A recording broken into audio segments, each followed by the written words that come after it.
कैसे हो भाई प्यारे प्यारे छात्रों, आप सबका स्वागत है आपके अपने चैनल टीचर्स अड्डा पर। मैं हूं आयुष चौहान और मेरे साथ हैं ऐश्वर्या मैम। एक बहुत ही डेलिकेट मुद्दे पर आज हम बात करना चाहते हैं और सभी स्टूडेंट इस वीडियो को जरूर देखें और ज़्यादा से ज़्यादा बाकी स्टूडेंट्स तक भी इसे पहुंचाएं ताकि एक अवेयरनेस तो एटलीस्ट क्रिएट हो। बदल शायद हम कुछ नहीं सकते, लेकिन कम से कम जहन में तो ये बात सबके पहुंचे ही। तो मैम के विचारों को जानने से पहले मैं एक बार थोड़ा सा ब्रीफ कर देता हूँ क्या चीज़ है। उत्तर प्रदेश शिक्षक भर्ती 2024 असल में 2022 में वैकेंसी आई थी 4000 पदों पर, जिस बात को आज 2 साल 3 महीने 21 दिन हो चुके हैं। 9 जून 2022 को वैकेंसी आई थी, 30 सितंबर 2024 आज है जब ये वीडियो हम रिकॉर्ड कर रहे हैं। 13 लाख छात्रों ने इस फॉर्म को फिल किया था। इसमें फीस तो ज़्यादा थी, कम भी थी, लेकिन मैं एक एवरेज फीस पकड़ लूं तो अगर सब बच्चों ने लगभग 601 रुपये पे किए होंगे तो 80 करोड़ रुपए जो हैं वो सरकार के पास पहुंच जाते हैं 2 साल पहले। और 2 साल 3 महीने 21 दिन आपने किसी सर्विस के लिए पे किया। आप खुद सोचो, आप जाओ दुकान पे, आप अगर मैम आप किसी रेस्टोरेंट में गए और आपने पे कर दिया है जी सर, तो आप कितनी देर इंतजार करते हैं खाने के लिए? 2 साल 3 महीने तो नहीं करूंगी सर। और बिल्कुल। अगर करेंगे तो पूछेंगे तो जरूर कि कब दोगे आप। बिल्कुल सर जी। तो यहाँ लेकिन आप पूछ नहीं सकते हो, क्योंकि हमारे यहाँ पे आपको मैं एक बहुत ही मजेदार चीज बताता हूँ।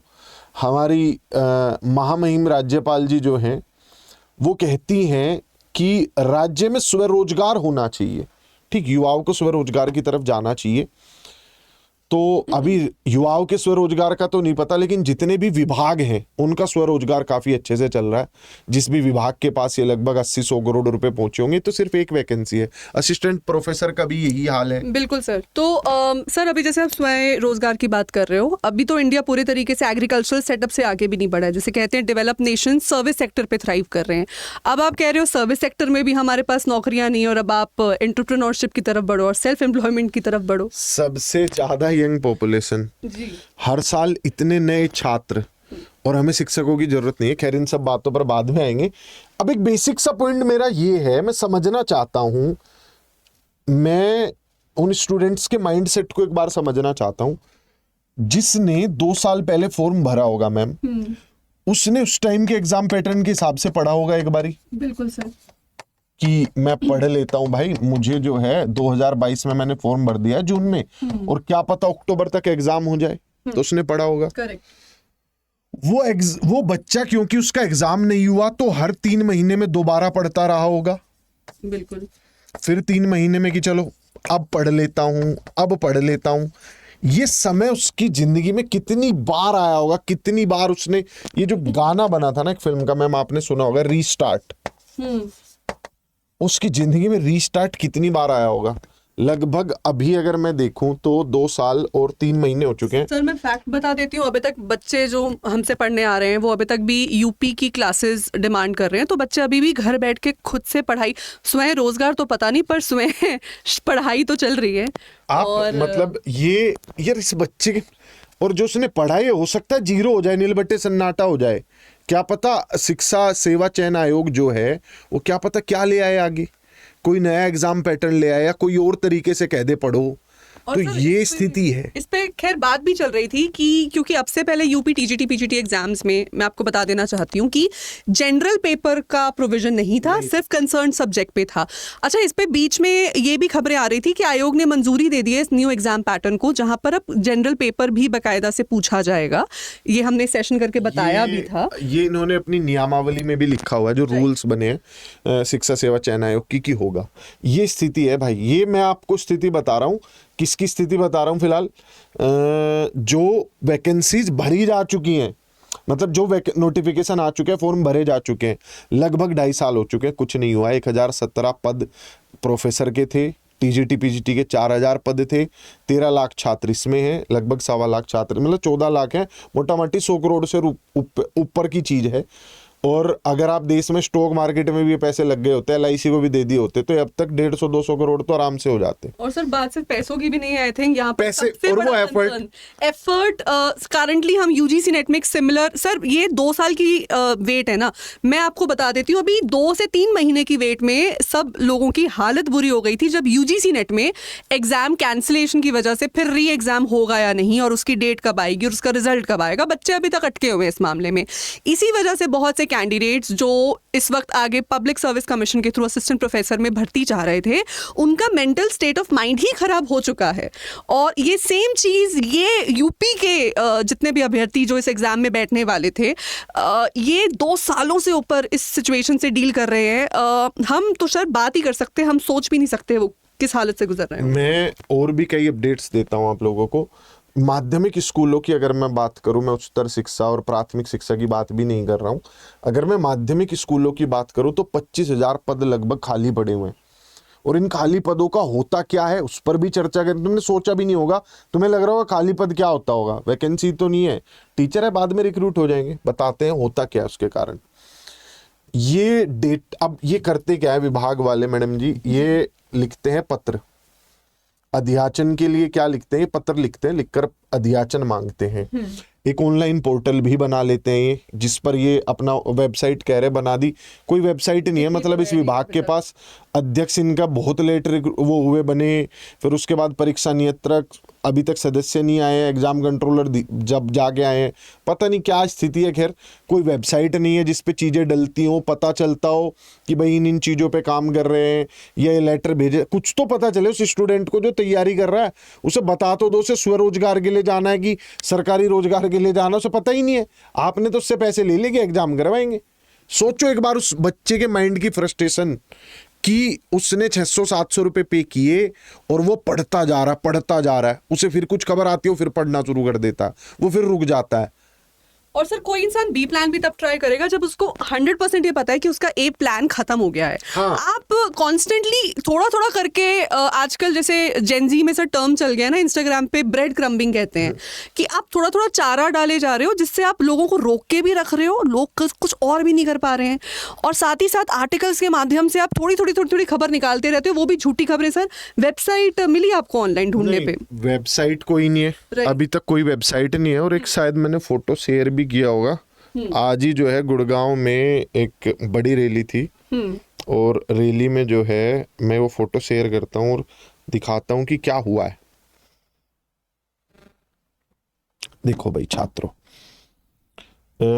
पता मतलब यार, या तो ये तुम्हें बेवकूफ मान रहे हैं या ये खुद बेवकूफ है, मुझे समझ ही नहीं आ रहा। मतलब आज के सोशल मीडिया, पहले क्या होता होगा, नेताजी की भाषण सुनता नहीं होगा कोई, पता नहीं चलता होगा। आज जो है चुनाव होता है और उसमें कहा जाता है कि हरियाणा के युवाओं को 5 लाख नौकरियां देंगे। यार हरियाणा में पिछले 10 साल से जो है सेमी गवर्नमेंट है, सेमी आइडियोलॉजी की सरकार चल रही है, अब तब तक नहीं दिया, अब कह रहे हैं कि अगली बार देंगे 5 लाख। हमारे भी उत्तर प्रदेश में मुझे लगता है 2027 में इलेक्शन है, ऐसा ही कोई भाषण जो है आपको फरवरी मार्च के महीने में दिख जाएगा कि 5 लाख या 10 लाख नौकरियां अब देंगी। सर तो ये इलेक्शन कन्वेंसिंग नहीं, इलेक्शन स्कैमिंग हो गई। मतलब आज सोशल मीडिया प्लेटफॉर्म जहां आपका बयान इतनी तेजी से वायरल होता है, आपके वादे लोग पूछते हैं कि क्या हुआ, उन पे क्या नहीं हुआ। उत्तर प्रदेश में उपचुनाव है मैडम, हर जगह के भाषण में भर्ती थी, यानी कि जहां भी योगी जी ने भाषण दिया है वहां पर भर्ती का जरूर जिक्र किया है। शिक्षा विभाग में 60,000 पद, योगी जी ने पद गिन लिए और शिक्षा विभाग कह रहा है हमारे पास कोई अध्याचन नहीं है। तो ये गिन कौन रहा है वैकेंसी की 60,000 होंगी? ऑल्सो एक इंटरेस्टिंग ऑब्जर्वेशन सर, यूपी में, उत्तर प्रदेश में पिछली बार विधानसभा के चुनाव कब हुए थे? 2022 में। और किसी भी स्टेट का या नेशनल लेवल पे भी एक जनरल पैटर्न ये देखा जाता है कि जिस साल किसी स्टेट में मान लीजिए विधानसभा के चुनाव होने हैं, उसी अराउंड वो भर्तियां थोड़ा उससे पहले और उसके अगले 1 साल के भीतर वो भर्तियों को तेज कर देते हैं, ना कि सिर्फ वो अपने वैकेंसीज या पोस्ट रिलीज करते हैं, बल्कि वो एग्जामिनेशन देकर भर्तियां करवा भी देते हैं। अब हरियाणा में चाहे जो भी हाल रहा हो, हरियाणा छोटा ही स्टेट है यूपी से, उसके बावजूद HPSC इलेक्शन है सर 5 अक्टूबर को, धड़ाधड़ एग्जाम्स वो करवाए जा रहे हैं, रिजल्ट तक निकाल दिए, इंटरव्यू तक भी पहुंच गए हैं। इससे पहले HSSC का एग्जाम भी कंडक्ट करवा दिया, अब अगली HSSC और HTET की नोटिफिकेशन भी आ गई है हमारे पास। तो इलेक्शंस के अराउंड तो सरकार को थोड़ा खतरा मन में बनना चाहिए ना कि भाई भर्ती करवा देते हैं। चलो में वो खतरा बनता है, भाषण से खतरा मेंटेन हो जाता है कि वो वादा कर देते हैं उससे चल जाता है। मिला क्या है आप लोगों को, मैं वो बताता हूँ कि आप, ये तो हो गया कि ये हो जाएगा, मिला क्या है वो समझो एक बार। ये सब चीजें ना तुम्हें कोई नहीं बताएगा, ये बहुत, मैं रोज न्यूज़पेपर में वो रीडिंग बिटवीन द लाइंस होती है ना कि असली मतलब क्या है उस खबर का, वो बताता हूँ। उत्तर प्रदेश में 24 लाख छात्रों ने कम एडमिशन लिया है और 1 लाख अगर आप देखें तो लगभग इनको टीचर चाहिए होंगे पढ़ाने के लिए। अगर मैं 25-1 का अनुपात भी पकड़ लूं तो 25 लाख छात्र अगर कम है तो 1 लाख टीचर्स की जरूरत कम है। मतलब स्कूलों से 1 लाख टीचर भगाए जा सकते हैं, नए की जरूरत नहीं है, भगा सकते हैं। अब ये ऑफिशियल डेटा है, डायरेक्टर जनरल जो स्कूल एजुकेशन के कंचन वर्मा जी वो भी जवाब मांग रही हैं कि भाई ये कर क्या रहे हो तुम। हर साल जनसंख्या बढ़ रही है, उत्तर प्रदेश जनसंख्या के मामले में जो है अगर देश बना के कंपेयर करें तो टॉप 10 में है, और हमारे पास बच्चे कम एडमिशन नहीं ले रहे बच्चे। अब होता क्या है मैम, इसका प्रभाव क्या पड़ता है? इसका प्रभाव ये पड़ता है कि सरकार से अगर हम पूछें कि भाई टीचर चाहिए तो सरकार कहती है छात्र कहाँ है, छात्र लाओ टीचर दे देंगे। जब कोई माता पिता अपने बच्चे का एडमिशन करवाने जाते हैं, जो पेरेंट्स हैं, जब उन्हें कहा जाता है कि आप एडमिशन करवा दीजिए तो वो कहते हैं शिक्षक कहाँ है जो एडमिशन करवा दे। मतलब ये चल रहा है फिलहाल। तो मुद्दा बेसिकली सर जहाँ जो आपको डायग्राम के थ्रू समझा रहे हैं ना, देखिए हमें देख के लग रहा है सरकार इसको कह रही है कि ये बॉटम टू टॉप प्रॉब्लम है कि ग्राउंड रूट लेवल पर बच्चे नहीं है तो हमें स्कूलों में शिक्षकों की जरूरत नहीं है तो हम भर्तियां नहीं करेंगे। लेकिन इस प्रॉब्लम को जब हम क्रिटिकली एनालाइज करें, आप भी जरा सोचें इसके बारे में। आप किसी दुकान पे जाते हैं और आपको शटर थोड़ा सा डाउन दिख रहा है, लाइट भी नहीं चल रही, सफाई भी नहीं हुई, दुकानदार भी नहीं खड़ा, तो वहां से तो आप अपना राशन लेने नहीं जाएंगे ना। अब आपके स्कूलों में मकड़ी के जाले लगे हैं, बिठाने को बच्चों को टेबल नहीं है, टीचर के लिए वॉशरूम नहीं है, बेसिक इंफ्रास्ट्रक्चर की जहां कमी है वहां कोई टीचर, कोई पेरेंट अपने बच्चे का एडमिशन क्यों करवाना चाहेगा? तो प्रॉब्लम टॉप टू बॉटम भी है, बॉटम टू टॉप भी है। ये एक नेक्सस बन गया है जो स्कैम का, जैसे मैंने आपको कहा, जिसकी वजह से भर्तियां नहीं हो पा रही हैं और ऑलरेडी जो एनरोलमेंट्स निकल रहे हैं यहाँ पर, उसके वजह से ऑलरेडी जो एनरोल्ड लोग हैं या जिन लोगों पे नौकरियां हैं उनके ऊपर एक खतरा बना हुआ है। तो कहीं ना कहीं सर बड़ा रिडंडेंट लग रहा है ये इस बारे में बात भी करना कि हम नई भर्तियों की बात कर रहे हैं। हाँ, ये क्योंकि स्कूलों में तो पहले बच्चे कम हो रहे हैं। अब मैं दूसरा पॉइंट आपको बताता हूँ मैम कि स्कूल्स का क्या है, डेटा मंगाया जा रहा है कि किन स्कूलों में 50 से स्टूडेंट कम है।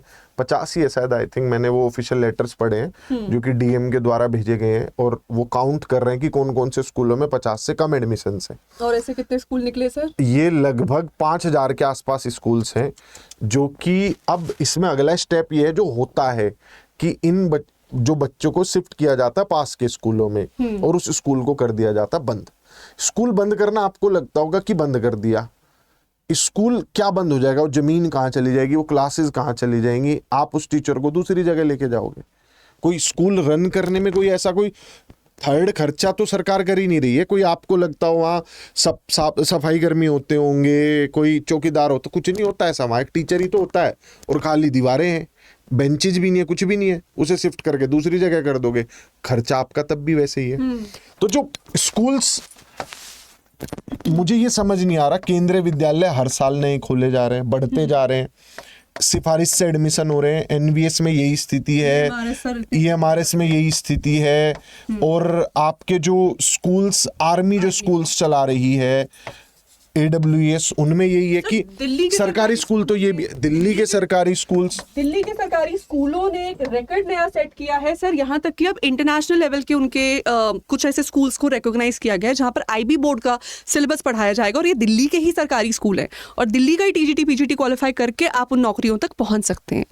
तो अब उसमें क्या है ना, दिल्ली की खबर चलती, कुछ लोग कहेंगे कि इसे मतलब आप क्यों राजनीति का हिस्सा बनते हो? आप खुद सोचो, अगर दिल्ली में 10,000 स्कूल हैं तो ज़्यादा, लेकिन मान लिया 10,000 स्कूल हैं, तो आप थोड़ा सा एक चीज़ को समझो कि उसमें से अगर 100 में भी बदलाव आया है, वो 100 में लागू करके तभी तो धीरे धीरे होगा। ये कहना कि उस वाले में तो आखिरी के 100 देखने लगो कि वहां ठीक नहीं चल रहा है, अरे आप उत्तर प्रदेश के ठीक 100 स्कूलों की तो बात करो। तो सरकार भी कोई ऐसी मुहिम नहीं चला रही कि जो डिस्ट्रिक्ट लेवल पे चलेगी, हम पहले स्कूलों को सुधारेंगे डिस्ट्रिक्ट लेवल पे, फिर उसे जो है हम विधानसभा लेवल पे जाएंगे, फिर जो है उसे ब्लॉक स्तर पर लेके जाएंगे, फिर पंचायत स्तर पर लेके जाएंगे। वैसी कोई मुहिम नहीं है कि हमें ठीक करना है, कुछ चीजों में बदलाव करना है। इंडिया में जब एजुकेशन सिस्टम की हिस्ट्री पढ़ाई जाती है तो ये बताया जाता है कि अंग्रेजों ने ये बात अब से 150-200 साल पहले समझ ली थी कि इंडिया जैसे देश में जहाँ पर रूरल कल्चर इतना वाइड स्प्रेड है, आपका सेंटर को एजुकेशन उसको फिल्टर डाउन करते करते प्राइमरी लेवल तक अगर एजुकेशन को फैलाना है तो पंचायत को, लोकल गवर्नमेंट बॉडीज को इंक्लूड करना पड़ेगा। और ये पॉलिसीज वो 19th सेंचुरी में बना के बैठे थे और यूपी की सरकार ये बात अभी तक समझ नहीं पा रही है। और दूसरी बात सर यहाँ पर ये, जैसे आपने बात कही, मान लीजिए मेरे हाथ में इन्फेक्शन हो जाता है और मैं डॉक्टर के पास जाती हूँ और डॉक्टर पहली बार देख के मुझे बोल देते हैं मैडम हाथ कटेगा। अब ये तो कोई बात नहीं हुई ना, पहले तो थोड़ा आप डायग्नोसिस करोगे, तो दवाइयाँ लगाओगे, कुछ हकीम के पास मुझे भेजोगे, कुछ 100 चीज़ें करोगे। एनरोलमेंट का प्रॉब्लम है।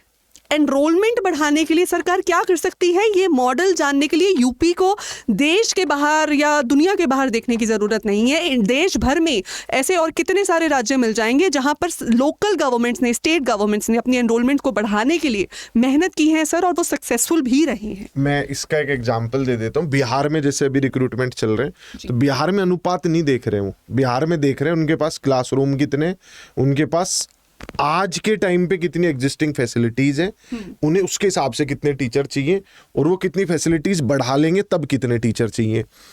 तो वहाँ के जो शिक्षा निदेशक का मैंने एक बयान सुना था, भाषण सुना था कि आप हर स्कूल में हर सब्जेक्ट का टीचर भेजिए, और चाहे एक भी बच्चा ना हो, पहले टीचर भेजिए तब बच्चे आएंगे।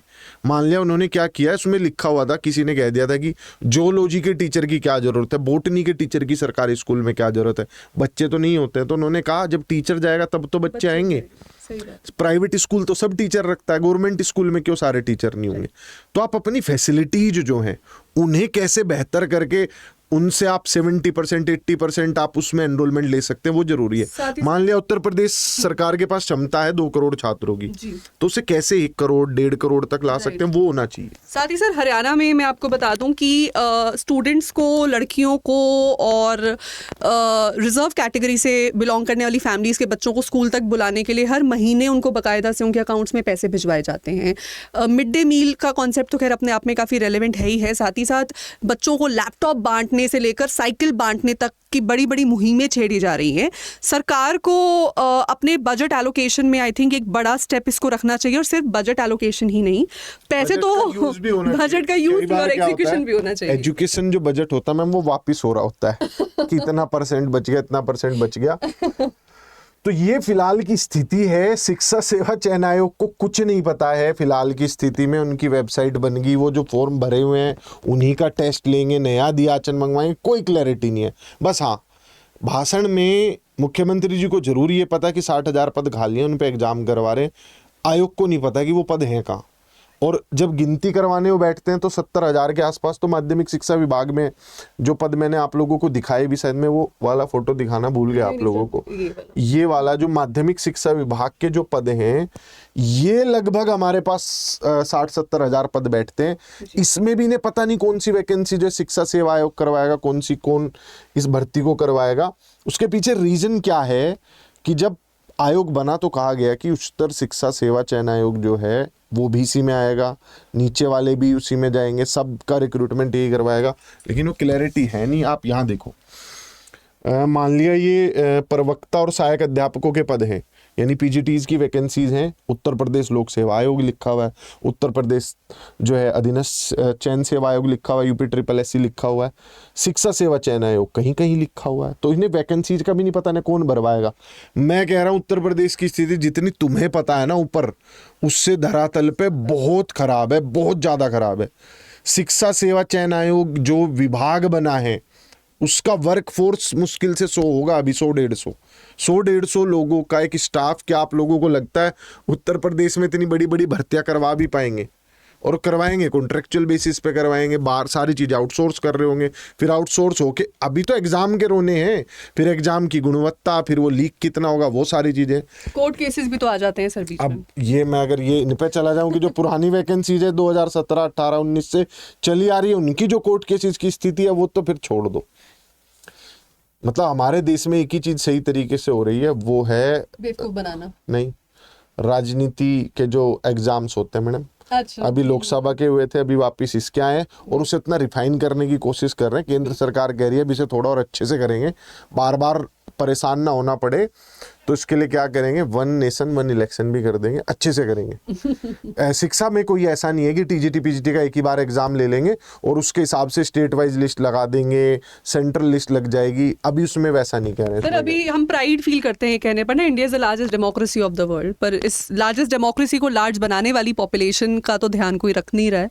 हमें भी सर कभी कभी काफ़ी बुरा लग जाता है जब बच्चे दिन भर दिन बात कर रहे हैं। मैं जैसे बता रही थी, अभी भी जब मैं दूसरे एग्जाम्स के लिए पढ़ा रही हूँ, हम बीपीएससी के लिए निरंतर पढ़ाए जा रहे हैं, DSSB के लिए पढ़ाए जा रहे हैं। अब इन बैचेस के बच्चे सर जब यूपी का पूछते हैं तो खुद भी बात करते हुए फिर क्या अच्छा है कि नहीं ये लगता। बच्चों का भी फ्रस्ट्रेशन, इतने ज्यादा फ्रस्ट्रेटेड, उनका फ्रस्ट्रेशन हम पे निकल रहा होता। उन्हें लगता है कि ये लोगों की वजह से वैकेंसी नहीं आ रही है, ये लोग आवाज नहीं उठा रहे, या ये लोग नहीं कह रहे, या मतलब ठीक है, क्योंकि आपके पास आप आयोग से बात नहीं कर सकते, आप नेताओं से बात नहीं कर सकते, आप शिक्षा मंत्री से, आप बात किससे कर सकते हो, ऑनलाइन आने वाले अध्यापक से। तो आपको लगता है कि ये आदमी वीडियो करना है तो ये तो पक्का कुछ ना कुछ कर सकता है। भाई हम सिर्फ आप लोगों को जागरूक कर सकते हैं, बता सकते हैं। इससे आगे अगर आपको लगता है आयोग में फोन मिला के बात हो जाती होगी, तो ऐसा कुछ नहीं होता है। बाकी आई थिंक सर आपने बहुत अच्छे से लॉजिकली बाय नंबर्स, ये जैसे आपने जो नंबर्स दिखाए हैं, इससे ये भी कहीं ना कहीं प्रूव हो रहा है कि अभी गवर्नमेंट और आयोग के बीच में सिंक्रोनाइजेशन भी नहीं है। तो बातें करना, धरने देना और इन चीजों से आई थिंक वो एक सेकेंडरी मुद्दा हो जाता है। सबसे पहले तो एक बेसिक एग्जीक्यूशन और ऑपरेशन ही आयोग को अपने बिठाने पड़ेंगे। वो सबसे बड़ी चीज ये है कि क्या आयोग करना भी चाहता है, वैसा क्या वो सब चीजें चाहता है इतनी भर्तियों। तो ये सबसे बड़े, इतना बड़ा सा ड्रॉप आउट नंबर है तो भर्तियां कराना चाहेगा, ये तो अपने आप में काफी डाउटफुल लग रहा है। मतलब वो और ये डराने वाली बात है। ये मुझे लगता क्या है कि ये स्थिति जितनी धरातल पे खराब दिख रही है, उससे ज्यादा ही अंदर और ज्यादा ही व्यवस्था गली सड़ी हुई है। क्या इस पे होगा तो आने वाला टाइम ही बताएगा, लेकिन ज्यादा समय ना लेते हुए आपका ये थी एक वीडियो जो उन लोगों के लिए थी, जो उन 14 लाख छात्रों के लिए थी, और उन 14 लाख छात्रों से जुड़े हुए हर छात्र पे 1-2 व्यक्ति तो डिपेंडेंट रहता ही है। होते तो 4-5 लोग हैं, पुरुष है तो 4-5 लोग हैं, महिला है तो 1-2 लोग होते हैं, पर अगर आप बेसिक भी मान लो कि 2-3 लोग उनसे अफेक्टेड हैं, तो लगभग 28-30 लाख लोग हैं जो इस भर्ती का इंतजार कर रहे होंगे, और जिन्हें ये क्लैरिटी नहीं है अपने माइंड में। सबसे बड़े दुख की बात ये, उन्हें क्लैरिटी नहीं है अपने माइंड में कि उनका एग्जाम होगा भी या नहीं होगा, तो कब होगा। एग्जाम होता 4-5 महीने में, पास फेल जो भी होता पता चल जाता। अब तक तो कहीं और कुछ और करके अपनी जिंदगी को आगे बढ़ा चुके होते। तो ये सबसे बड़े दुख की चीज है। तो एक एंडिंग नोट पे सर एक बात और भी कहना चाहेंगे कि जब आप सर जो आप और मैं आई थिंक हर सेशन में बोलते भी हैं कि एक वैकेंसी के लिए मत तैयारी करो, एक पोस्ट के लिए खुद को मत तैयार करो, एक सब्जेक्ट के अराउंड अपनी मास्टरी बिल्ड करो, ताकि कल को यहाँ नहीं तो कहीं और सही, कहीं और नहीं तो कहीं और सही आप अप्लाई कर सकते। छात्र तो हैं, पढ़ने वाले लोग तो हैं, तो अपने सब्जेक्ट के मास्टर बनने पे फोकस करो, सब्जेक्ट के सरकारी शिक्षक बनने पे फोकस मत करो। अभी भी मैं कह रहा हूँ, मानो इस चीज को। आप कहीं भी किसी भी बैच में पढ़ रहे हो, किसी भी टीचर से, मान लिया मैम का इंग्लिश का बैच पढ़ रहे हो, मेरा मैथ्स का, मैं तो बच्चों को प्रेरित करता हूँ कि आप पूरा मैथ्स एनसीईआरटी का मेरे से कवर करके आप आगे चल के पढ़ाने की कोशिश करो ना। अच्छे स्कूलों में जाओ, आप ट्यूशंस भी दे रहे हो तो अच्छे से दो, क्योंकि पढ़ने वाले लोग तो हैं, पैसे देने वाले लोग भी हैं, पर व्यवस्था तो जो है वो ये है, और बदलेगी नहीं बदलेगी तो आने वाले कल में ही पता चलेगा। साथ ही साथ इस चैनल के साथ भी जुड़े रहिए, बिकॉज जहां वैकेंसी नहीं आ रही है, जहां एग्जाम नहीं लिए जा रहे, चलो वो तो हम आवाज उठा ही रहे हैं, पर जहां जहां सर वैकेंसी आती रहती है वहां की अवेयरनेस भी हम आपको बताते रहते हैं।